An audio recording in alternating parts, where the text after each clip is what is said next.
Hello student, आज हामी पढ्नेछौँ class 10 को म्याथ टेक्स्टबुकको class 10 math exercise 1.1 question number 2 हामी आज सिक्नेछौँ पुरा एक्सप्लेनेसनमा। यो समय तपाईले लाइक, कमेन्ट, सेयर यस्तो कुरा तपाईले छोड्दिनुस्। जस्ट तपाईले पढाइमा तपाईले ध्यान दिनुस्। ध्यान दीजिए। पेज सामने यह क्वेश्चन पढ़ रहा हूँ। So that any positive odd integer is of the form 6q plus 1 or 6q plus 3 or 6q plus 5 where q is some integer। तपाईको अगाडि यो क्वेश्चन मैले पढेर सुनाइसकेको छु र तपाईले यो क्वेश्चन धेरैचोटि ट्राई गर्नुभएको होला, अलिकति कन्फ्युज भएको होला, गाइडबुकबाट पनि पढ्नु भएको छ होला। कोही बात छैन, तपाईको अगाडि यो क्वेश्चनलाई म एक्सप्लेन गर्ने कोसिस गर्दैछु। ठिकै छैन? यो क्वेश्चन यहाँबाट लिएको र यो क्वेश्चन नम्बर 2 म तपाईको अगाडि सल्भ गरेर म देखाउँदै छु। सल्भ गर्दै गर्दाखेरि धेरैवटा तपाईले एक्सप्लेनेसन पाउनुहुनेछ। त्यो एक्सप्लेनेसनलाई तपाईले राम्रोसँग ध्यान दिनुहोस्, राम्रोसँग बुझ्नुहुनेछ। हुन्छ। कुरा चाहिँ के हो भन्दाखेरि चाहिँ खाली यहाँनिर पोजिटिभ ऑड इन्टिजर्स चाहिँ कस्तो हुन्छ त भन्दाखेरि चाहिँ यो फर्ममा हुन्छ भनेर चाहिँ हामीले देखाउनु। कस्तो हुन्छ? 6q plus 1, 6q plus 3 और 6q plus 5। त अरे ऑड नम्बर त हामीले त कस्तो खालको पढेको थियो म तपाईलाई एक गरी देखाउँदै छु हैन। जस्तै 1 भयो, 3 भयो, 5 भयो, 7 भयो। यस्तो खालको ऑड नम्बर हामीले पढेको थियौं। तपाई भर्खर क्लास 9 बाट आउनु भएको छ 10 मा। त अब अलिकति एडभान्स खालको आज हामीले आइडिया सिक्दै छौं। ठिकै छैन? यहाँ हामी सुरु गरौँ ल। Let a be any positive integers। यो अननोन नम्बर हो, हामी a लेखेर एक्सप्रेस गर्दै छौं। a be any positive integers।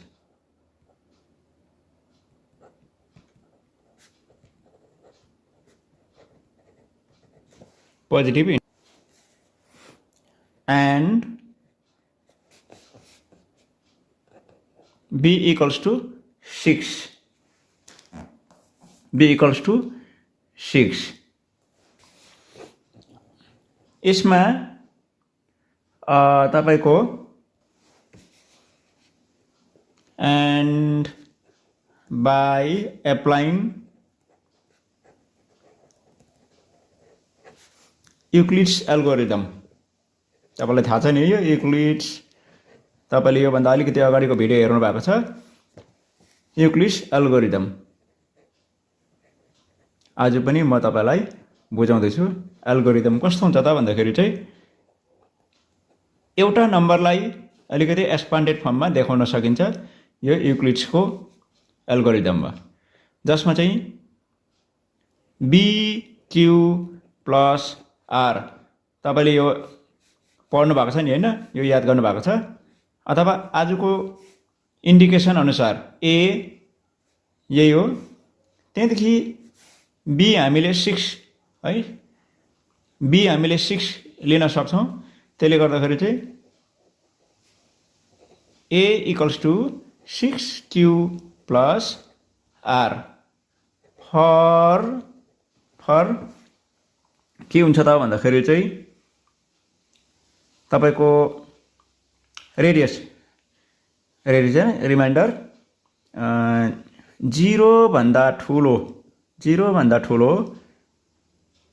Reminder हुन पर्यो हो। त्यसले गर्दाखेरि अब तपाईको रिमाइन्डर तपाईले यो म लेख्नु भन्दा अगाडि तपाईलाई अलिकति म बुझाउँदै छु। यो 6 चाहिँ डिभाइजर हो। जब कुनै पनि एउटा नम्बरलाई तपाईले डिभाइड गर्नुहुन्छ, यहाँदेखि उताको तपाईले अलि नहेर्नुस्, यो मात्रै याद गर्नुस् है राम्रोसँग ल। जब 6 ले a लाई डिभाइड गर्दाखेरि क्वेशन त आउँछै आउँछ हैन। डिभाइड गर्दाखेरि उता 6 कति जा a आउँछ भन्ने एउटा क्वेशनको प्लेस हो यो। त्यहीदेखि रिमाइन्डर आउँछै आउँछ।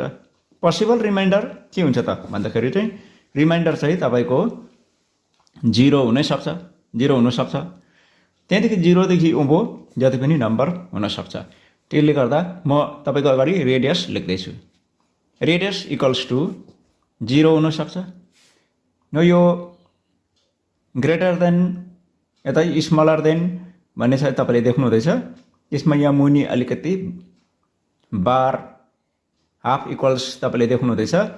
यसले चाहिँ के बुझाउँछ भन्दाखेरि चाहिँ 0 देखि ठुलो इन्भल्भ हुन 0 इन्भल्भ हुन नपाउने हैन, 0 पनि इन्भल्भ हुन पाउने, त्यहाँदेखि उँभो सबै इन्भल्भ हुन पाउने, तर रिमाइन्डर देखि सानो। ठिकै छैन त? यहाँनिर हेर्नुस्, रिमाइन्डर क्यान बी 0, 1, 2, 3, 4, 5, 6 पनि लेख्न सकिन्छ? नो। किन सकिँदैन भन्दाखेरि चाहिँ यो डिभाइजर हुन्छ नि तपाईको, यो चाहिँ डिभाइड गर्ने भइहाल्यो। डिभाइजर भन्दा अथवा डिभाइजर बराबरी रिमाइन्डर कहिले पनि हुन सक्दैन। तपाईले धेरै नम्बर डिभाइड गर्नु भएको छ, तल रिमाइन्डर त्यो माथिको डिभाइड गर्ने नम्बर भन्दा कहिले पनि ठुलो हुन सक्दैन। जस्तो म तपाईलाई एउटा बताउँदै छु इक्जाम्पलको लागि मात्रै।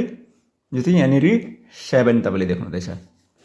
अब हेर्नुस् 3 जा 9 त्यो त ठुलो भइहाल्यो। 3 2 जा 6। अब तपाईले यो सब्ट्र्याक्ट गर्नुस्, रिमाइन्डर कति आयो? डिभाइजर भन्दा रिमाइन्डर जहिले पनि सानो हुनु पर्छ। तपाईले देखिहाल्नु यहाँबाट किन म यहाँबाट यो 5 देखि बेसी यो रिमाइन्डर म लेख्न सक्दिनँ भन्दाखेरि चाहिँ यहाँनिर डिभाइजर ग्रेटेस्ट डिभाइजर तपाईको 6 छ। 6 देखि सानै हुनु पर्यो। त्यसले गर्दा 6 देखि सानो नम्बर पोसिबल रिमाइन्डर, 5 देखि सानो नम्बर 0 सम्म हुन्छ। देख्नुभयो तपाईले? त्यसैले गर्दा अलिकति रिजन पनि लेखिदिइहालौँ।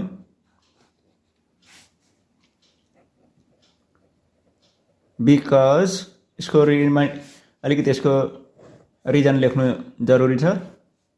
म तपाईको अगाडि लेखेर देखाउँदैछु। अब हेर्नुस् यहाँनिर बिकज 0 भन्दा ठुलो रिमाइन्डर भन्दा ठुलो कोसेन्ट। बुझ्नुभयो नि हैन? ल therefore the number can be, अब के हुन्छ नम्बर रिमाइन्डर यो हो भने यो रिमाइन्डर युज गरेर नम्बर अब हामी कसरी लेख्न सकिन्छ भन्दाखेरि चाहिँ क्यू अननोन छ, कति छ हामीलाई थाहा छैन, तर हामीलाई रिमाइन्डर याद भएको छ 0 देखि 5 सम्म हो भने यो नम्बर पोसिबल नम्बर के हुन सक्छ भन्दाखेरि चाहिँ एउटा हुन सक्छ 6q प्लस 0 0 लेख्नु पर्दैन। त्यसले गर्दाखेरि अर्को 6q plus 1, 6q plus 2, 6q plus 3, 6q plus 4, 6q plus 5, 6q plus 6 हुन सक्दैन किनभनेदेखि रिमाइन्डर 5 सम्म मात्रै छ र पोसिबल नम्बर अननोन नम्बर ए चाहिँ यहाँ कतिवटा देख्दैछौँ 1 2 3 4 5 6 वटा। यो अर तपाईले यहाँ लेख्न सक्नुहुन्छ है। ल अब हेर्नुस् यहाँनिर हामीले चाहिँ अड नम्बर देखाउनु पर्ने भनेपछि इभन नम्बर हामीले क्रस आउट गर्नु पर्यो हो। तपाई चिन्नुहुन्छ कुन चाहिँ अड नम्बर हो कुन चाहिँ इभन नम्बर हो? तपाईले याद गर्नुस्। यसमा चाहिँ अड नम्बर र इभन नम्बर हामी कसरी चिन्छौं भन्दाखेरि चाहिँ तपाईलाई याद छ नि है, every number that can be divided by 2 is called even number. तपाईले चिन्नुहुन्छ इभन नम्बर लेख्न सक्नुहुन्छ, अड नम्बर लेख्न सक्नुहुन्छ। तब यहाँनिर हेर्नुस् हामी चेक गरौँ 6q है, 6q लाई हामीले प्रोडक्ट अफ 2 गर्न सकिन्छ। जस्तै 2 निकाल्न सकिन्छ। 2 क्यान डिवाइड 6q। 3q तपाईले देख्नुभयो यो के देख्नुभयो भन्दाखेरि चाहिँ 2 3 जा 6q रिमाइन्डर 0 हो, रिमाइन्डर 0। अब तपाईले यो नम्बरलाई हामीले फ्याक्टराइज गर्दाखेरि पनि भइहाल्छ। यहाँनिर 2 तपाईले देख्नु हुँदैछ, 2 3 जा 6, यही नम्बरलाई यस्तो खालको फर्ममा हामीले देखाएको। भनेदेखि यहाँबाट हामीले के बुझ्छौँ भन्दाखेरि चाहिँ 6q can be divided by 2 हो। त अर्को नम्बर पनि हामीले हेर्नेछौँ, 6q plus 1। यसमा हामीले 6q लाई हामीले 2 ले डिभाइड गर्न सक्छ, तर हामीले यो 1 लाई डिभाइड गर्न सक्दैन। तर 1 ले चाहिँ हामीले डिभाइड गर्न सक्छ बोथ है। 1 ले 6q लाई पनि डिभाइड गर्न सक्छ, 1 लाई गर्न सकिन्छ। त्यसले गर्दा हामीले 1 लाई चाहिँ फ्याक्टर लिन सक्छौँ। त्यसो हुँदाखेरि 6q plus 1 गर्दाखेरि यहाँनिर 2 आयो, आएन। नआएपछि 6q plus 1 cannot be है, cannot be divided by 2 हो। तपाईले ट्राई गर्न सक्नुहुन्छ हैन। 2 ले त डिभाइड हुँदैन, 1 ले चाहिँ हुन्छ। तर इभन नम्बरको लागि चाहिँ 2 ले डिभाइड हुनु पर्यो। अर्को नम्बर छ, तपाईले देख्नु हुँदैछ 6q plus 2। 6q plus 2 यसलाई चाहिँ हामीले बोथ नम्बरलाई, बोथ टर्म्सलाई हामीले 2 ले डिभाइड गर्न सक्छौँ। गर्दाखेरि हामी यहाँ 2 राखेपछि यो तपाईले क्लास 8 9 मा पनि तपाईले पढ्न सक्नुहुन्छ फ्याक्टराइज कसरी गर्छ। जस्ट तपाईले फ्याक्टराइज गरेर हेर्नुहोस्, दुईटै नम्बरलाई 2 ले डिभाइड जान्छ। 2 3 जा 6, 3q plus 2 1 जा 2। अब यसलाई मल्टिप्लाई गरेर हेर्नुहोस्, यही आउँछ। भन्नुको मतलब फ्याक्टराइज करेक्ट छ। त तपाईले यहाँनिर कोएफिसिएन्ट के पाउनु हुँदैछ 2। भनेपछि यो पनि 6q plus 2 can be divided by 2 तपाईले देख्नु हुँदैछ है। ओके, अर्को नम्बर हामी चेक गर्नेछौँ, 6q plus 3। हामीले यहाँ माथि लेखिसकेको छ, यो तपाईले देखाइरहनु परेन होला। 6q plus 3 छ, अर्को 6q plus 4 छ, अर्को 6q plus 5 छ। अब हेर्नुहोस्, यो जम्मै हेर्दाखेरि 6q plus 3 ले डिभाइड हुन सक्छ हैन। दुईटालाई 3 2 जा 6, 3 1 जा 3 गर्दा चाहिँ 2q plus 1 आयो। बट यो नम्बर यहाँनिर तपाईले 2 देख्नुभयो, देखेन, 2 होइन यो।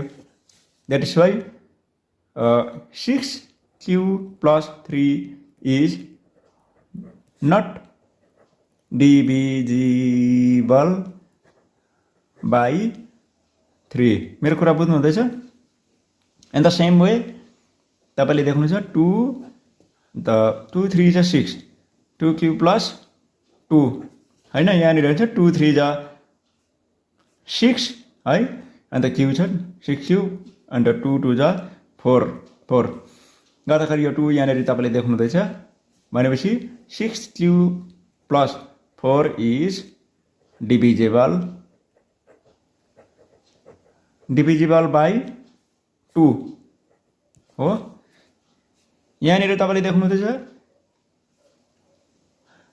नो नम्बर क्यान डिभाइड हैन। 2 ले पनि डिभाइड हुँदैन, 3 ले पनि हुँदैन, 4 ले पनि हुँदैन, कतिले पनि हुँदैन, अन्ली 1 ले हुन्छ। 6q plus 5 भनेपछि यो पनि यो टर्म छ। यहाँनिर तपाईले देख्नु हुँदैछ 6q plus 5 is not divisible by 2। obviously अब तपाईले यहाँनिर देख्नुभयो,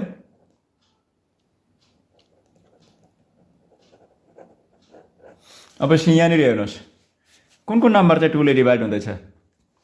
फर्स्टको नम्बर भयो हो, यो पनि क्यान नट बी भनेपछि यो 2 ले डिभाइड भएन। कहाँ 2 ले डिभाइड भएको तपाईले देख्नु हुँदैछ, यहाँ 2 2 देख्नु भयो नि हैन। भनेपछि यो नम्बर यो नम्बर, यो तीनटा नम्बर चाहिँ 2 ले डिभाइड नहुने रहेछ। अभियसली 6q + 1 or अर्को चाहिँ 6q + 3, 6q + 3 and 6q + 5 are the numbers that cannot be